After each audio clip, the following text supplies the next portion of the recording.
Peter Temin, in the article we published in the journal Procesos de Mercado, Market Processes, shows that in the final period of the Roman Republic and at the beginning of the Roman Empire, a level of economic development was reached in Rome that would not be recovered until well into the 17th century, and even the early 18th.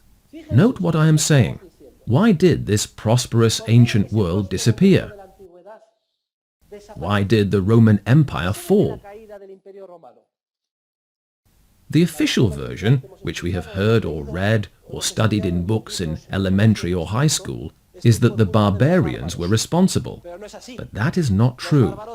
The barbarians were always putting pressure on the empire, which was always defending itself with varying degrees of success, and even absorbing the barbarians into the Roman civilization.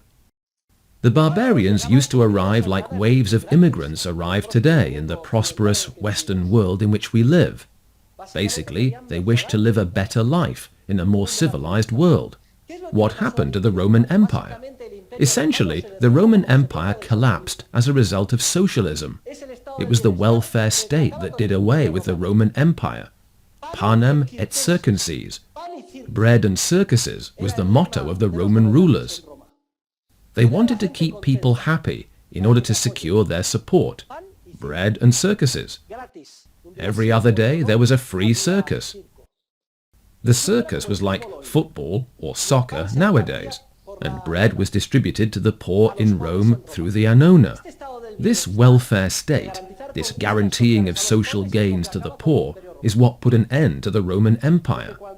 When the government guaranteed the distribution of food, of wheat, free of charge, or almost free, what effect do you think that had on the working middle classes in the Latin world? Especially the farmers of the Roman Empire, whose job it was to put effort into producing wheat. Well, they could not compete, because wheat was being given away in Rome. This bankrupted the citizens on a massive scale. Who is going to devote 12 or 14 hours a day to back-breaking work in the fields if the products are handed out for free in Rome? It is much better to join the pensioners, that is, to leave one's land and go live in Rome. And so it happened that the population of Rome grew dramatically. The free distribution of food attracted the poor like a magnet. Aid to the poor causes poverty. Rome went from 300,000 inhabitants to 500,000, from 500,000 to 700,000, and from 700,000 to 1 million. As a result, it became more and more costly to support that population. The treasury was depleted. So, what did the Roman emperors think of doing? Very simple. They would cause inflation. They would increase the quantity of money, decrease the quantity of gold in the coin.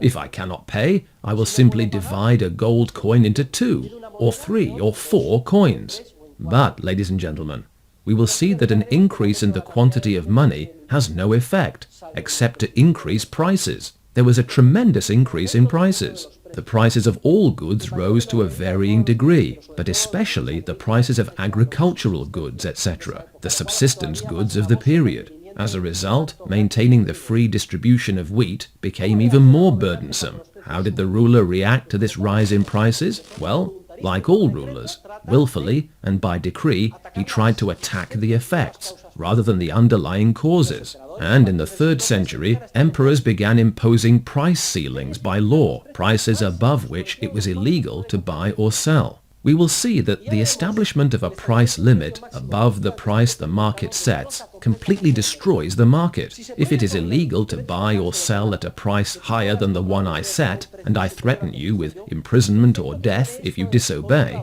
the effect is that producers stop producing because it no longer benefits them, while consumers consume much more because at the artificially low price it is to their advantage to demand much more. The problem of scarcity in Rome worsened. In the final stage of the empire, the emperors were constantly attacking symptoms rather than causes. And when they saw the citizens abandoning the city and going to live in the country, what did the emperors think of doing? By decree, they prohibited people from leaving the city without any effect. Finally, people were assigned to the land and could not leave it. The market and the division of labor were entirely destroyed. That was the beginning of feudal serfdom, And ultimately, those serfs provided personal services to a lord who guaranteed their safety in a certain geographical area. That was the beginning of feudalism and the Middle Ages. What had been a common market similar to that of the European Union and had reached throughout all the Mediterranean countries and was perfectly connected with trade flows, etc.,